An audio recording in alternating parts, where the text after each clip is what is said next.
Hi, my name is Poppino, and today we're going to introduce to you the Reading to Learn strategies.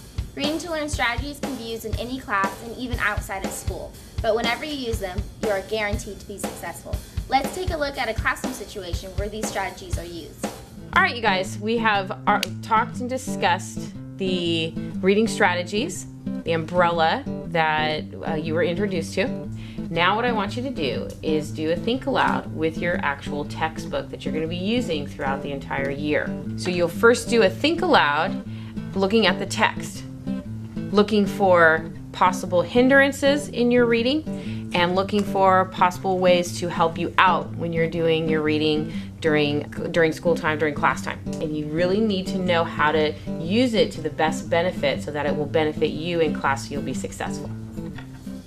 We're going to take a look at two students. The first one, his name is Paige, and he uses the Reading to Learn strategies every day in every situation. Let's see how they help him. Alright, come on Isha, let's do it. What are we even doing now? Like, I don't even get it. We gotta do the 3 Ps like we learned yesterday. What's that? The next student we're going to be looking at is named Isha. Isha doesn't really care for the Reading to Learn strategies and finds them boring to use. Let's see how this creates a problem for her. What's that? Take a look. 3 Ps. Purpose, preview, plan. The 3 Ps are purpose, preview, plan. Purpose is when readers ask, why am I reading this? And develop a shopping list of things to pull out of the text. Preview is when readers look through the text to determine how it is organized and to locate where they will find the items on their list. Plan is when readers choose reading strategies that help them to read the text and to find and record items on their list efficiently. Purpose, preview, plan. And what do we do with those? First we gotta do the purpose. So what's the purpose? Our purpose is to think aloud and figure out things that will help us and things that trouble us. And then we do preview. So preview's kind of like looking over the text?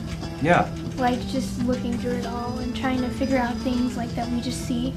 That's right. And then we do, after that, we do plan. And that's how we're going to go about actually doing the assignment? Yeah. Well, that's not that bad. Okay, Isha, now we do the 4 Qs. The 4 Qs are right there, pulling it together on my own in text and me.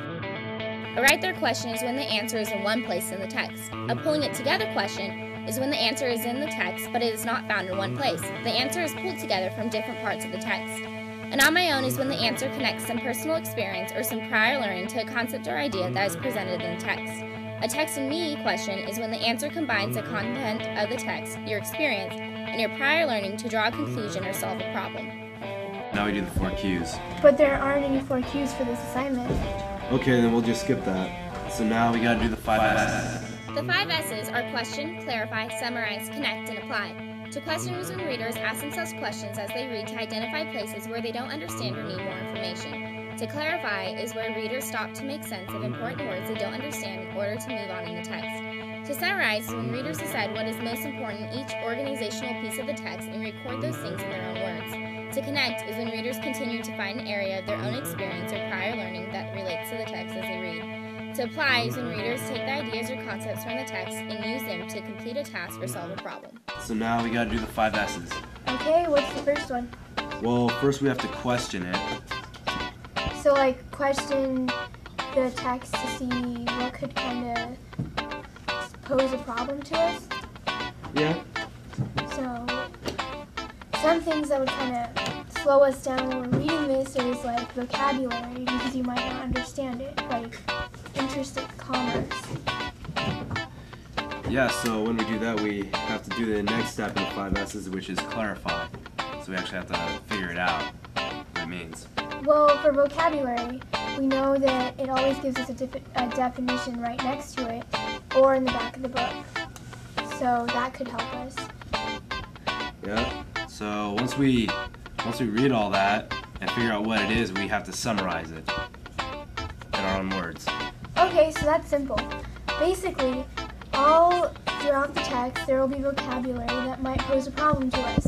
Another thing that can help us are the pictures in the book, like the maps. When we don't understand what the text is kind of saying, it kind of draws a picture for us. Right, Isha, now you're starting to get it. Yeah. Good job. It's not as bad as I thought it was. Nope. So now, after we've done our summarizing, we can connect, like some to, and that's actually happened in our real life. Well, it kind of reminds me of last weekend when we had to buy food for Kevin's back-to-school barbecue.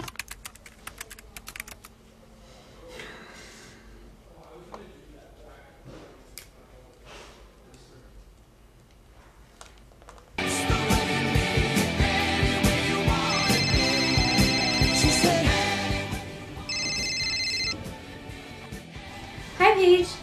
Hey, Isha, how's it going? I'm just getting ready to go to the store because I need to buy some food for the barbecue. Yeah, so am I. We should just meet up there and kill two birds with one stone. Sounds like a plan. I'll meet you there in about 10 minutes. All right, I'll meet you at the store. Okay, sounds good. See you then. Bye.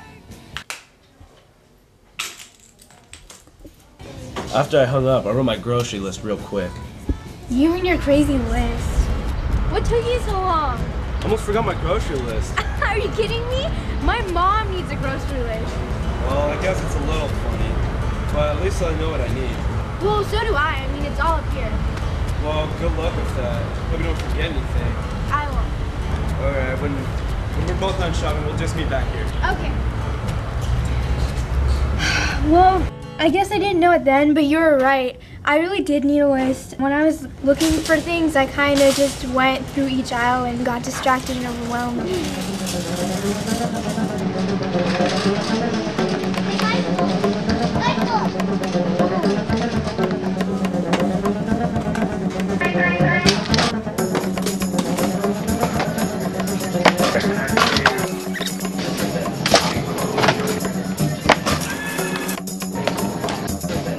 I should have made a list because now I realize it could have helped me a lot more.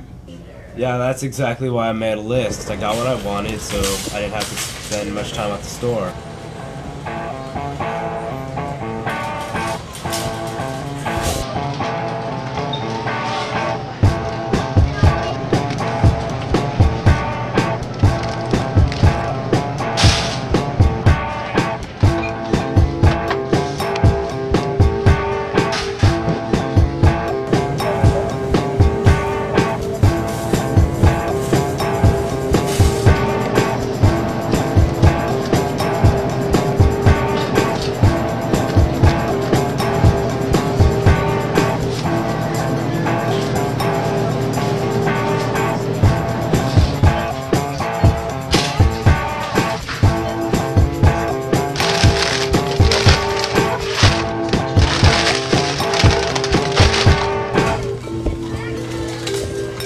Excuse me.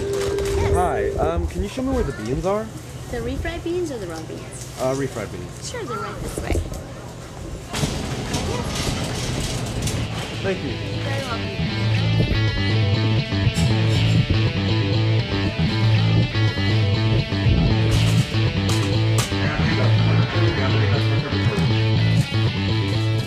I think I should have made a list. It would have been a better idea. What can I even make out of any of this? Pop-Tarts and croutons? Forget this. I'm just gonna get some cereal. Maybe if Isha had made a list, she wouldn't have to take only cereal to Kevin's party. Both her and Paige did the 3 Ps. They had a purpose, to make a dish. They previewed the situation and decided what dish they wanted to make, but only Paige planned by making his shopping list. If Isha had made a shopping list, she would have been able to get what she needed and create a dish. And you can make a list too. No matter what the situation is, if you make a list, you'll be able to perform your task efficiently. Hello? Isha, where you at? I'm already checking out. Okay, I'll be there in a second. Just hold on, wait for me. Isha and Paige, are you working on your assignment? Yeah, we just got done with the 3 Ps and we're focusing on our 5 S's. Okay, that's great to hear. Today you learned how the Reading to Learn strategies can help you inside and outside of school. I hope that you take what you've learned here today and apply it to all your years to come here at Freedom. Good luck, and listen to your platoon leaders.